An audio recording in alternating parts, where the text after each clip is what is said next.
Hi there, and welcome back. Today is the day 19th of our 50-day spoken English course given by GK Pro Academy, absolutely free on YouTube. So, before I start today's session, I would like you to answer a question or let me ask you something personal. When you listen to native speakers, do you understand them, but still feel you do not speak like them? Now, the answer is not perfect grammar and not complicated vocabulary. Just the sound feels different, okay? That's because fluency is not only about what you say, it is about how English behaves when people speak naturally. Today is not a correction or a grammar class, guys. It is a listening awareness lesson, all right? Once you notice these patterns, your English starts changing automatically. Okay, so let's dive into today's topic, and that is in reference with common spoken English mistakes, along with why your English sounds robotic and how native English actually sounds. All right, so trying to sound complete all the time is our first mistake. That is, speaking in full sentences or perfect sentences is actually regarded as a mistake, with many of us not knowing it actually. So, what exactly do learners do? They kind of construct sentences like, I'm going to the office now. It's a complete sentence. Yeah. I did not understand what you were saying. Again, a pretty much a complete sentence. I will inform you after some time. Again, a complete sentence. Okay? Nothing is wrong here, really. But nothing sounds spoken either. It feels like someone's writing all this down on a piece of paper, all right. These, as I told you, these sentences are grammatically correct. There's nothing wrong with them at all. But a real spoken English, it does not sound so complicated, guys. When you speak, English naturally behaves, like these examples here. That is, I'm heading to the office instead of I'm going to the office now. All right, I'm heading to the office. I didn't catch that. I didn't catch that. In reference to this sentence, I did not understand what you were trying to say. Okay, that's a pretty long sentence. As I told you from the start, we need to start speaking in small sentences, start making small sentences our friends so that we kind of go ahead and improve the fluency later on. Okay, it comes in automatically. Let's look at the third, example. I'll let you know. Instead of I will inform you after some time, spoken English pretty much, sounds, I can say, you know, pretty much short. That is, I'll let you know. Now, what is the key awareness for this? Spoken English is often shortened, all right, not simplified. This is not slang. And some people think it's slang, but it's not. It's the normal spoken rhythm.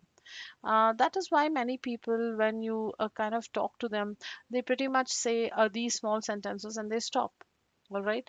So, this is one of the mistakes that I just want you to know.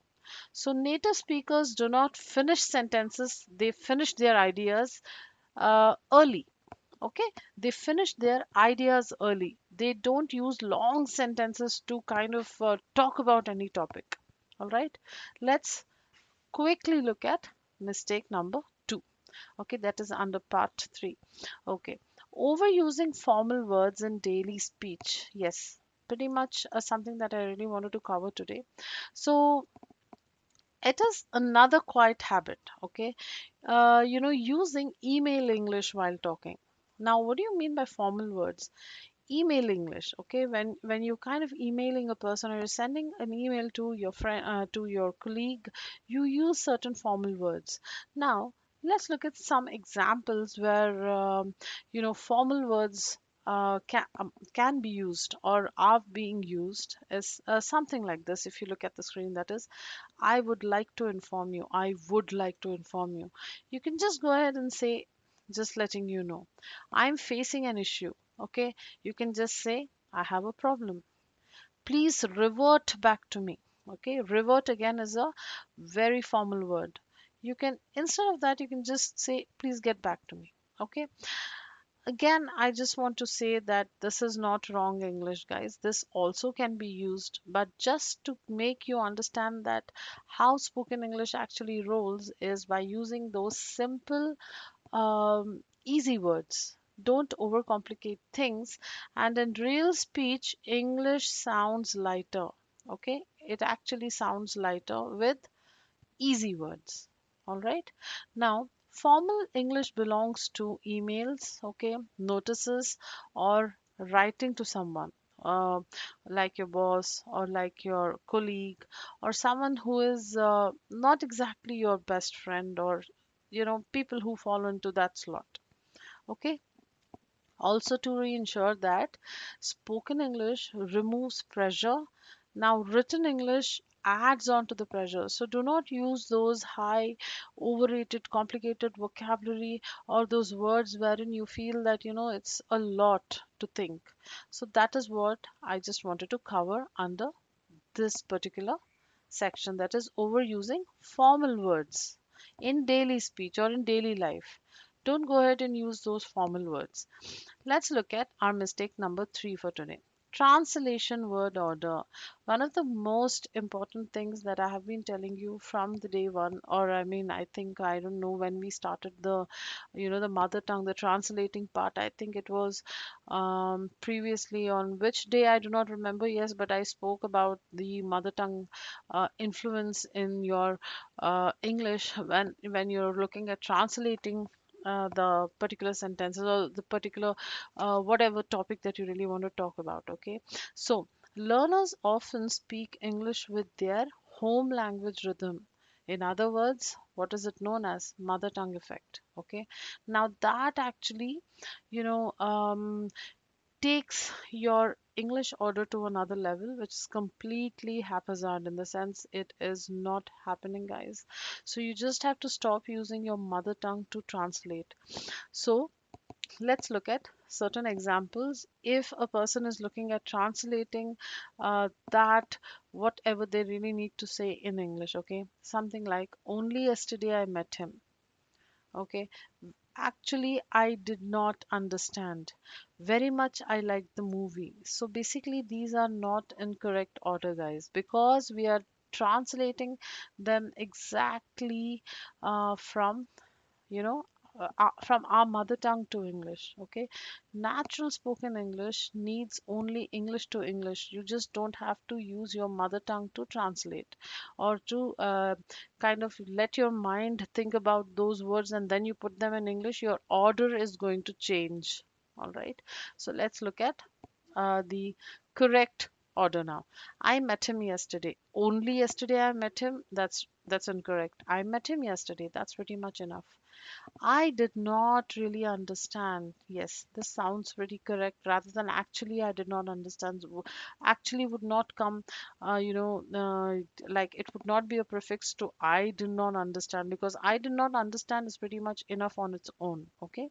Very much I liked the movie. No, I really liked the movie. Now, this is the basic difference between, correct, okay, correct and incorrect order when you look at using your mother tongue as your translating tool. So, do not do that. Please avoid translating in your mother tongue and then talking into English. That's not going to happen. So, let's look at an awareness point here. That is, English has fixed rhythm. Means what? Direct translation breaks that rhythm. That is why English may sound stiff, rehearsed, or unnatural, even when grammar is correct. So, the first thing you need to keep in mind is this: you need to just throw this out of your um, thinking capacity, that you really need to stop thinking in your mother tongue and try as much as you can to use English as your tool when you are communicating. Okay, great.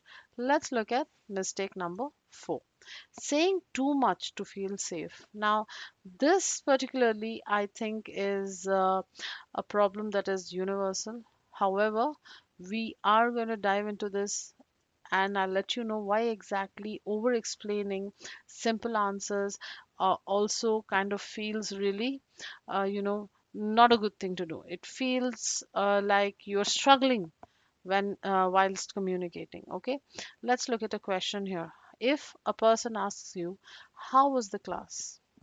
Okay, what would your answer be? It was good. The teacher explained very nicely. I understood everything and it was useful for my future. Now, this is a learner's answer. When you look at a natural spoken answer, it would be, it was good, it was very clear.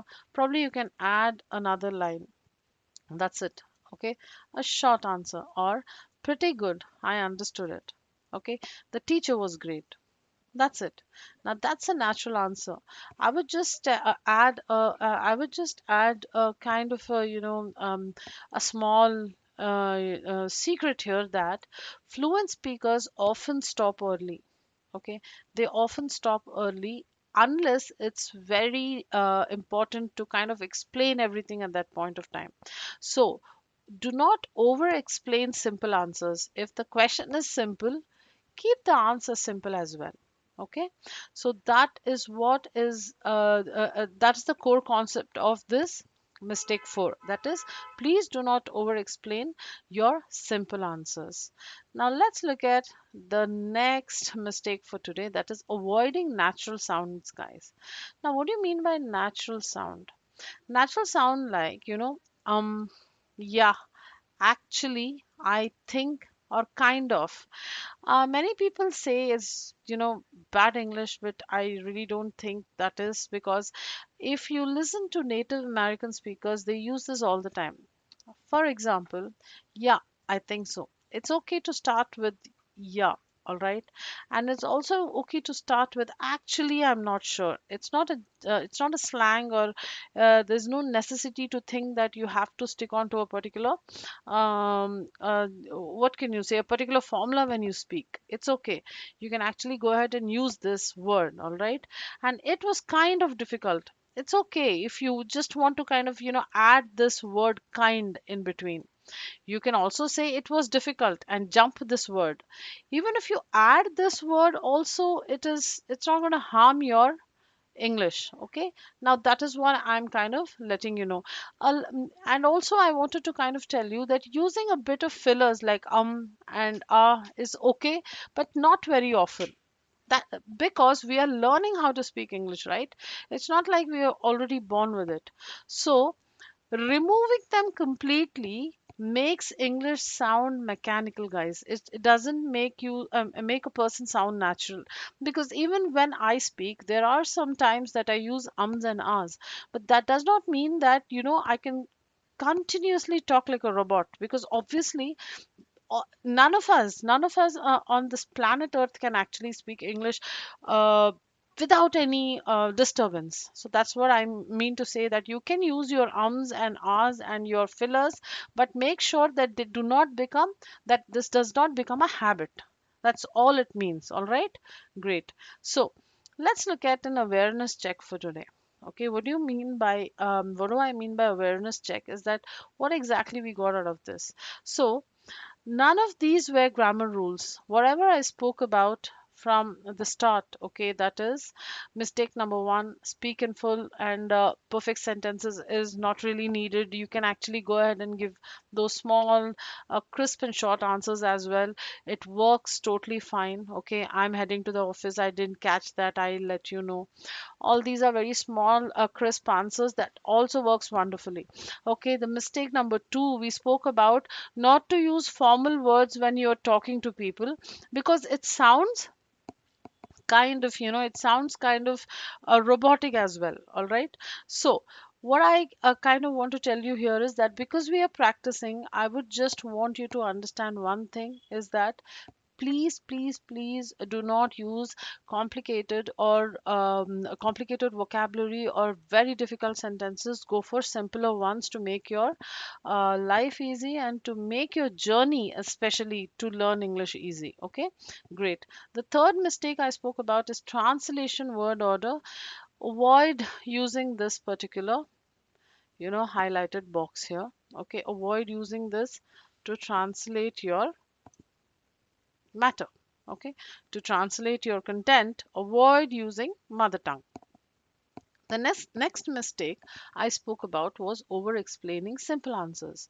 You can, if you want, over explain, your complicated questions. Like if there is something, if a person is asking, like, can you explain the working of a steam engine? All right, can you explain the working of a steam engine? Here, obviously, you have to explain. However, if there is a simple question that you have to answer, please do not over explain yourself. You just kind of really need to stick to the simple answers. Do not over explain. Probably a sentence or two will work wonders. Like, yes, how was the class? I would say it was good. It was very informative. The teacher was amazing. That's it. That's all I'm going to say to that simple question. Okay. That's a mistake that I want you to understand that many people do. Do not over explain simple questions. Okay. Great. Let's move on to mistake number 5. I spoke about avoiding natural sounds. Do not completely avoid natural sounds, because English will never sound natural. It will sound robotic, like you're reading out from somewhere. Okay, is okay, yeah is okay, actually is okay, I think it's okay, kind of also is okay. It's not bad English, guys. It is something which shows that we are pretty much human and we are learning how to speak in another language, and that's something very personal to me as well. All right, so that was the mistake number 5 I spoke about. Now, in the final check, yes, I was telling you that none of these were grammar rules, correct? I hope you agree with that. None of this required memorization. All right. Only one thing that I want you to keep in mind, yes, now they were habits of people. Now, how does how does this become a habit? How all of these strategies, what I just spoke to you, that you can do this, you can do that, you can use your arms also. How does this become a habit? Obviously by practicing. Okay, please practice, please practice. There was no guided practice session in this particular lesson for today, because it was just about what are the common mistakes people do. All right, so fluency actually improves when you notice, when you adjust and allow the natural speech to come out. So what I really want you to do, after this lesson, is also you can practice, have those daily practice drills. If you want, you can just go back to the previous lessons also and kind of take any one of the strategies that I spoke about and start talking to yourself while standing in front of the mirror. Okay, record yourself as much as possible. Okay, so that you can actually listen to yourself and try to analyze where you're going wrong. This is also one of the strategies that I wanted to share with you, that you can, kind of read a paragraph when you're standing in front of the mirror, facing the mirror, and record yourself when you're doing that and listen to the recording again. This also helps you to improve your pronunciation. That's one of the most important, way to do it, or a method to do it. Okay, great. Now, if you're watching these lessons on YouTube, this lesson is a part of our free spoken English series, guys. But this is just the starting point. Okay, at GK Pro Academy, we do not only teach English, we actually training you to speak step by step with the help of all the strategies that we have curated just for you. Now, if any of these lessons are helping you, I pretty much invite you to continue this journey with us, guys. Okay, you will find the link in the GK Pro Academy, or of GK Pro Academy, or to GK Pro Academy, in the description. Now start with this free course. Okay, and please move forward only when you feel ready. All right, so thank you so much for tuning in today, guys. That's the end of our session today. I hope you enjoyed it. Again, have a nice day.